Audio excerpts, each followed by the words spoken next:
So before I begin the video, I'm gonna level with you guys. I have a very shitty laptop, and trying to record gameplay on there will most likely turn it into a fireball. Most of the videos ahead aren't going to be mine, they're just B footage I got from other videos. Any gameplay footage that isn't mine will be linked in the description below, and with that out of the way, I hope you all enjoy. So I've been playing a lot of Wuthering Waves.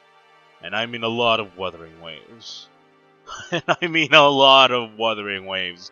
Holy shit, I have been playing a lot of Wuthering Waves recently. And I love the fuck out of this game. Which is not very normal for me, because I'm not really a gacha games guy. And I have been enjoying the game so much that I have decided, hey, you know what? I am going to scream into the void about how much I've been enjoying this game. I want to talk to you guys as someone who is outside of the gacha gaming space, how this game put me in a chokehold that I haven't been able to get out of. And to help explain that, I'm going to give you guys 3 words. 3 words that very succinctly describe the experience that I've had playing Wuthering Waves. And those 3 words are... Smoking sexy style!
Okay, so here were my options. A, quickly duck sideways, dodge the claw, then take him out with his spinning back kick. Or B, take the claw in the face, then roll on the ground and die. Should have gone with A. Yeah, the game's cool. So, I feel like I need to give you guys a little bit of context. Gacha games have always seemed like a strange case to me. I'm not really the kind of player who gets lured in by video games that focus more on the characters and big showcases and showing off how cool they look in cinematic cutscenes and whatnot.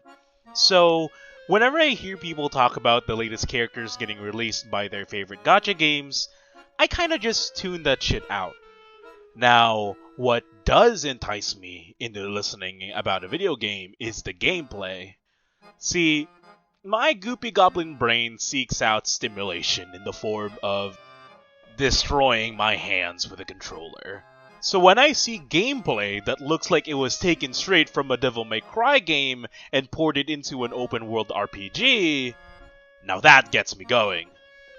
So now that I've hammed up how much I love gameplay, it's a good time for me to actually get into the gameplay that Wuthering Waves offers. Gameplay. I would firmly classify Wuthering Waves' gameplay to the stylish action genre. a genre of action video games that include titles such as Devil May Cry, the old God of War games, and Bayonetta. These are games that primarily focus on making the player feel cool and powerful. Now, these games don't necessarily just use cool animations and cool sound effects to make the player feel cool, but they mainly do it through deep and satisfying mechanics. Basically speaking, the style is you, the player, doing all the cool shit, and not the characters just performing a 20-second cutscene because you pressed a button. When you are performing a 20-hit combo on a motherfucker in the air and not letting them see the ground until Christmas comes, that is you. That is your skill doing that. And that is something that is very unique to the stylish action genre.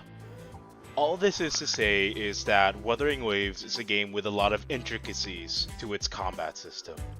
You have your regular things like normal attacks and skills and ultimates, all these things that are rather by the norm for action games, but you also have a character's forte abilities. A forte ability is basically a little gauge at the bottom of your screen that's unique to each character, and these forte abilities are basically the mechanic that sets each character apart. For example, you have a character like Calcharo who fills up his forte gauge by performing his skill attacks. Once you've filled up the 3 bars of his forte gauge, you can expend the gauge and perform an enhanced version of his heavy attack. And every character has this dynamic where they're constantly trying to fill their gauges and expending the bar as needed. Now that already sounds like a really nice combination of abilities and unique mechanics that each character has. However, it doesn't end there, because there's also the echo system. Now, echoes are basically like copies of your enemies that get dropped on the ground. Now, these copies basically act as your equipment. Rather than equipping your characters with little bits of armor and things like that, it's these echoes that give you your extra bonuses to your stats. What makes echoes even more interesting is that each character can equip a main echo that will basically allow them to transform into that echo, or in some cases, summon that echo to attack their enemies. Now, you stack all of that on top of everything else, and you can get some pretty interesting stuff going on.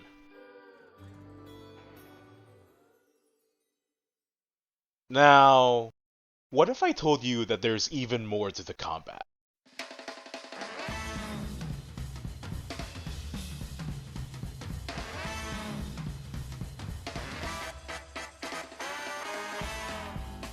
Now, there's a mechanic in the game that players have dubbed the quick swap system. Now, I'm sure you notice in the background footage that whenever a character swaps to another one while they're in the middle of an attack, that previous character's attack is still allowed to go through while you're fully actionable with the new character. That's quick swapping.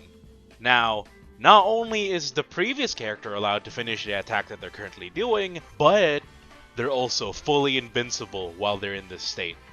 What this means is that you can take what would normally be an attack that can be easily interrupted by an enemy attack and make it entirely safe. And at the same time, you can also make attacks with the new character that you swapped in, massively increasing your damage per second. This mechanic works with every attack in the game. Normal attacks, skills, echoes, the works. As long as your hands are fast enough, you could theoretically even play with 3 characters all at the same time. This game might not have Devil May Cry style switching, but the dopamine bursts that I'm given every time I perform a full combo with 3 characters is a high that I want injected directly into my veins on a daily basis. This very mechanic is the exact reason why I wanted to make this video in the first place. It is just that cool. Combat turns into this dance where you're constantly swapping between characters to make the most of your uptime. barely giving your enemies any room to breathe as one character dunks on their ass while another is throwing an ultimate in their face, while your third character is swapping in and doing an echo to mess up their day even more. I cannot sing Wuwa's gameplay enough praises. And I haven't even brought up the defensive mechanics in the game. Every attack that the enemy can throw at you can be dodged if you get your timing right. This will get you a perfect dodge, and this will slow down time on top of giving you iframes. Not only do you have that to keep you safe from attacks, some enemies will have moves that you can actually parry. These attacks are usually reserved to elite and boss enemies, and whenever you successfully parry an enemy and as you damage them, you contribute to reducing their stagger bar. And this is basically the same mechanic that Sekiro introduced. Whenever you reduce the stagger bar to 0, the enemy or the boss is left vulnerable for a few seconds while you're just allowed to just go fucking nuts on your attacks on them. Though there are some exceptions, as there is at least one notable boss that can attack you while he's staggered. Memphis, Tennessee. I need to slow down. While the gameplay is some of the most enjoyable things I've experienced in a video game as of late, the game isn't perfect. There are a good few things that people aren't going to jive with, and I do want to cover that as well. And one of the biggest things that will stick out to a person just picking up this game is that the story is, well, Let's talk about that next time. The video is already running a little bit long, and I would like to get this out early so that I can get your guys' feedback. If there is anything I need to improve upon with the next video, I'm more than happy to adjust for the next go at things. I would like to reduce the amount of gameplay clips that aren't mine, and I will try to see how much my laptop can take recording more clips in the future. With that, I'll take my leave. Peace!